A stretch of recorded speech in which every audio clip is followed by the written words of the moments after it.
Assalamu alaikum student, welcome to my YouTube channel English Path by. In this video we'll learn about accounting equation. Student accounting equation के अंदर बताया था मैंने दो sides होती हैं. एक तरफ हम क्या लिखते हैं एसेट्स और दूसरी तरफ क्या लिखते हैं owner equity and liability. Assets क्या होती हैं जो भी बिजनेस के पास मलकियत होती हैं, जो चीज़ें उसके पास और वो फ्यूचर में उसको इकोनॉमिक बेनिफिट देती हैं, उसे कहते हैं एसेट जो भी इसकी मलकियत होती हैं. दूसरी तरफ होती है ओनर इक्विटी. ओनर इक्विटी क्या होती है, जो भी ओनर्स का बिजनेस के अंदर शेयर्स वगैरह होते हैं ना, उसके ऊपर से उसका प्रॉफिट भी होता है, लॉस भी होता है, तो वो सारी चीज़ों को क्या कहते हैं ओनर्स इक्विटी. तो लाइबिलिटी क्या होती है, जो हमारे पर वाजिबुल अदा होते हैं. तो इससे पहले ना आपको याद है पीछे वीडियो में मैंने बताया था कि ये आपने देख लो, ये सारे होते हैं एसेट्स, ये सारे इधर पढ़ लो, और ये ओनर इक्विटी, इसके अंदर लॉस भी आता है, और ये सारी चीज़ें आती हैं तकरीबन लाइबिलिटीज़ के अंदर.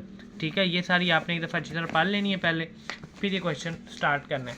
इस तरफ जो भी आई जाएगा वो आपने क्या लिखना होता है assets. Okay, let's start. The first entry is Henry starts business Micrologic by introducing capital 45,000 in cash. Henry ने क्या किया है, 45,000 से बिजनेस स्टार्ट किया है. तो याद रखो कि कुछ भी स्टार्टिंग पे जो मालिक लेकर आएगा उसके दो फैक्ट होते हैं. एक तो वो कैश आता है, कैश लेकर आया है ना, कैश हमारा क्या होता है पीछे आपने देखना है एसेट्स. तो एक तो कैश बिजनेस के अंदर आया है, दूसरा लेकर कौन आया है, स्टार्टिंग को कौन करता है, मालिक करता है. तो मालिक क्या होता है, कैपिटल. ठीक है, एक तो कैश आ गया, दूसरा क्या आ गया, कैपिटल. कितनी अमाउंट से, और इसके दो फैक्ट लाजमी होंगे, या तो कभी दोनों इधर आ जाएंगे, एक इधर एक इधर, या एक इधर एक इधर. दो फैक्ट हर एंट्री के होंगे. एक आ गया कैश, आ गया कैश लेकर आया एसेट्स, और दूसरा कौन लेकर आया, मालिक लेकर आया, तो वो कैपिटल आ गया. अब इनके अमाउंट लिखते हैं कितनी. ये सीरियल नंबर 1 कौन लेकर कितने लेकर आया, 45,000, ये 45,000. ठीक है, अब दूसरी entry Micrologic purchased furniture by paying cash 20,000. क्या उसने खरीदा है, फर्नीचर. तो आपने वो लिस्ट में याद कर लिया कि फर्नीचर हमारा क्या होता है, एसेट्स. ठीक है, एक तो फर्नीचर आया हमारे पास, जो चीज़ समझ लगनी है पहले वो लिखो.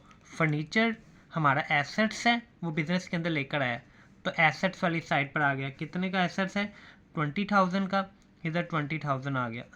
तो मैंने स्टूडेंट आपको बताया हर एंट्री के दो फैक्ट होते हैं. एक तो फर्नीचर आ गया ना, फर्नीचर हमारे एसेट्स के अंदर इजाफा हो गया. तो दूसरा हमने पे क्या किया, कैश पे किया. पे मतलब हमसे चला गया कैश, तो कैश में अंदर हमसे कमी हो गई है, 20,000 का कैश चला गया. दूसरी इधर फैक्ट आ जाएगा. ठीक है, इसके बाद इसका बैलेंस लिख लेना होता है. ये आ जाएगा मैं 25,000 प्लस 20,000, और ये, और ना हर एंट्री के बाद आपने चेक कर लेना है लेफ़्ट और राइट साइड हमेशा इक्वल रहनी चाहिए. अगर नहीं ना आ रही तो इसका मतलब कोई प्रॉब्लम है. Okay, next third entry Micrologic purchase a computer. अब पहले तो कंप्यूटर हमारा क्या चीज़ है, एसेट्स है, तो वो कंप्यूटर में पहले आ जाएगा. कंप्यूटर कितने का खरीदा है, परचेज कंप्यूटर 28,000 का कंप्यूटर आ गया. ठीक है, उसके बाद जो जो कह रहे हैं ना वो देखो, पहले कंप्यूटर परचेज किया है, कंप्यूटर एसेट्स था, वो 28,000 का आ गया. By paying 8,000 in cash, cash आपने दिया है, तो इसका मतलब कैश आपसे चला गया. कितने का कैश गया, 8,000 का, वो उसमें से क्या हो जाएगा, माइनस हो जाएगा. ठीक है, अभी एंट्री खत्म नहीं हुई. 28,000 का लैपटॉप कंप्यूटर खरीदा था, 8,000 कैश दे दिया, and signing a promissory note. Promissory note क्या होता है, ये यानी कि जब उधार चीज़ें आप खरीदते हो ना, एक प्रूफ के तौर पर ना आप एक पेज पे लिख के देते हो कि जी मैंने इससे उधार चीज़ें खरीदी हुई, मैंने इसको पैसे देने हैं, तो उस नोट को कहते हैं प्रोमिसरी नोट. विद सप्लायर जिससे चीज़ें खरीदी होती हैं, 20,000 को उसे प्रोमिसरी नोट लिख दिया है कि मतलब कि मैंने तुम्हारे पैसे देने हैं. तो जो पैसे हमने देने होते किसी के, वो हमारे ऊपर क्या होती हैं, लाइबिलिटीज़ होती हैं. तो 20,000 इधर आ जाएगा. ठीक है, 28,000 का कंप्यूटर खरीदा, एसेट वो हमारा इजाफा हो गया. 8,000 रुपये हमने कैश दे दिया, वो हमसे चला गया, और 20,000 रुपया क्या हमने वाजिब हमारे ऊपर लाइबिलिटी बन गई, हमने देना है. उसके बाद हर एंट्री के बाद आपने बैलेंस करना होता है. 25,000 में से 8,000 निकाल देंगे, ये आ जाएगा 17,000 प्लस 20,000 प्लस 28,000 प्लस 45,000 प्लस 20,000, ठीक है। Okay, next entry number 4, Micrologic enters a transaction of buying stock या इन्वेंट्री। ये तो कोई भी नाम दे सकता है। हमने स्टॉक खरीदा है। स्टॉक क्या होता है? जो बिजनेस के अंदर चीज़ें आपके पास होती हैं और वो भी आपको फ्यूचर में इकोनॉमिक बेनिफिट देती हैं। तो कितने का खरीदा है हमने? 1350 का। ये हमारे पास स्टॉक के अंदर इजाफा हो गया। स्टॉक कह लो या वो कह लो इन्वेंट्री कह लो। कितने का स्टॉक आया है? 1350 का। एंड एग्री टू पे सप्लाई इन नियर फ्यूचर। फिर बात आ गई कि हमने उससे कहा जी हम तुम्हें ना फ्यूचर में जाके ना ये पे कर देंगे। अभी पैसे दिए नहीं हैं तो इसके हमारे पर क्या बन गई है? लाइबिलिटी बन गई है, ठीक है। जो हमने पैसे देने होते हैं, किसी के उधार चीज़ें खरीदी होती हैं, तो वो क्या होते हैं? हमारे ऊपर लाइबिलिटीज़ होती हैं, ठीक है। एक तो हमारा ये इधर स्टॉक में आ गया, दूसरा हमारे ऊपर क्या बन गई? लाइबिलिटी बन गई। अब इसका बैलेंस कर लेते हैं। ये 17,000 वैसे ही रहेगा, 20,000 वैसे, ये 28,000 भी वैसे, ये भी वैसे। तो स्टूडेंट ये ना वीडियो लेंथी बन रही है, लेकिन आपके कॉन्सेप्ट के लिए ना ये बहुत ज़रूरी है। तो 20,000 प्लस 1350 ये करेंगे तो ये आ जाएगा 21,350। Okay, next entry number 5। During first month of operation, Micrologic provided services to customer। खिदमात अदा की हैं उसने। अर्निंग 75,500 इन कैश, और 7500 का उसने क्या खरीदा है? कैश खरीदा है, लिया है। क्या किया है? मतलब कि कोई काम किया होगा किसी से, उससे 7500 क्या लिया? कैश लिया है। तो फिर वही बात आ गई, एक चीज़ पता चली ना, कैश के अंदर इजाफा हुआ है। कैश के अंदर क्या हो जाएगा? 7500 का इंक्रीज हो जाएगा। और किसने किया है? मालिक ने किया है। मालिक को प्रॉफिट हुआ है, तो क्या हो जाएगा? 7500 इधर आ जाएगा, ठीक है। इसको प्लस करोगे, ये हो जाएगा 24,500 प्लस 20,000 प्लस 28,000 प्लस 1350, और इनको प्लस करेंगे तो ये आ जाएगा 52,500, ये वैसे।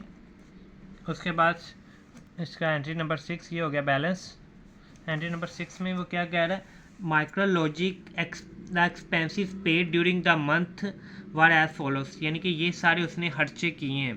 कितने? वेजिस इतने की, ये इतने का, ये रेंट दिया, यूटिलिटी छोटे मोटे जो यूटिलिटी जो बिजली के बिल वगैरह हो गए, गैस का बिल वगैरह हो गया, और मिसलिनियस ये छोटे मोटे बिजनेस में खर्चे होते हैं। तो टोटल उसने मिला के क्या किए हैं? 3650 के एक्सपेंसेस किए हैं। तो एक्सपेंसेस भी हमेशा याद रखो स्टूडेंट, कोई भी होते हैं ना, वो जैसे प्रॉफिट पिछली एंट्री में हुआ था, हमने कैश और कैपिटल के अंदर प्लस किया था। अब अगर प्रॉफिट वो ले रहा है तो एक्सपेंसेस भी तो ओनर ने बर्दाश्त करने हैं ना। तो फिर एक किस में जाएगा? हमारे ये में टोटल कर दिया हुआ है, इतने के टोटल लिखे तो अलग अलग करने की ज़रूरत नहीं है। इतने का 3650 का क्या होगा? हमसे कैश में से कमी हो जाएगी, क्योंकि कैश चला गया, एक्सपेंस हुआ है। और किसका एक्सपेंस हुआ है? ओनर का हुआ है। इसमें से 3650 क्या हो जाएगा? माइनस हो जाएगा। अब इनका टोटल कर लेते हैं, तो इनका टोटल आ जाएगा। एंट्री स्टूडेंट नेक्स्ट है एंट्री नंबर 7। एंट्री नंबर 7 में क्या लिखा हुआ है? Micrologic paid 950 to its creditor. Creditor कौन होते हैं? जिनसे हमने उधार चीज़ें खरीदी होती हैं, हमने उसको पैसे देने होते हैं, वो हमारे क्या होते हैं? क्रेडिटर। पीछे हमने उधार चीज़ें खरीदी हुई थी ना, हमारी जो हम लाइबिलिटी थे हमारे ऊपर, तो हमने उसको पैसे दे दिए हैं। अब तो क्या किया? एक तो पैसे दिए हैं, तो क्या चीज़ होगी स्टूडेंट्स? एक तो हमसे क्या हो गया? कैश क्या हो गया? कम हो गया, कैश हमसे चला गया। दूसरा हमारे ऊपर से क्या हो गया? लाइबिलिटी हमारे ऊपर से कम हो गई है, ठीक है। एक तो हमसे कैश गया है, वो चला माइनस हो गया, और दूसरा हमारे ऊपर से जो लाइबिलिटी भरी हुई थी, लाइबिलिटी भी हमसे क्या हो गई है? कम हो गई है, ठीक है। ओके स्टूडेंट, नेक्स्ट है entry number 8। During the month Micrologic sold stock. जब हमने स्टॉक खरीदा था तो हमने स्टॉक के अंदर क्या किया था? प्लस किया था। अब हमने स्टॉक बेच दिया है। कितने का स्टॉक बेचा है? 800 का। तो 800 का जो स्टॉक है, ये जो स्टॉक है, ये 800 का हमसे क्या हुआ? चला गया। ये क्या कर लेंगे? माइनस कर लेंगे, 800, स्टॉक हमसे 800 का चला गया। 4 पीस 1200 ऑन क्रेडिट टर्म, उधार हमने बेचा है। पहले उधार जब खरीदा तो हमारे ऊपर लाइबिलिटी बनी थी, अब हमने उधार बेचा है तो हमने उससे पैसे लेने हैं, जिनसे हमने पैसे लेने हो वो हमारा क्या होता है, एसेट्स होता है। तो किसके नाम से आ जाएगा, डेटर्स। डेटर्स, क्रेडिटर कौन होते हैं, जिनको हमने पैसे देने होते हैं। डेटर कौन होते हैं, हमने उनसे लेने होते हैं। तो हमने 1200 उससे लेना है, तो क्या होगा 1200 इधर आ जाएगा हमारे डेटर के अंदर, ठीक है। ये भी हमारा एसेट्स होता है। 1200 का लेने थे वो इसके अंदर आ गया, 800 का स्टॉक हमसे गया, और बाकी क्या हुआ है, बाकी 400 का क्या हुआ है, प्रॉफिट हुआ है। तो प्रॉफिट किसको मिलता होता है, ओनर्स को। शाबाश, 400 आ गए, इधर आ गए।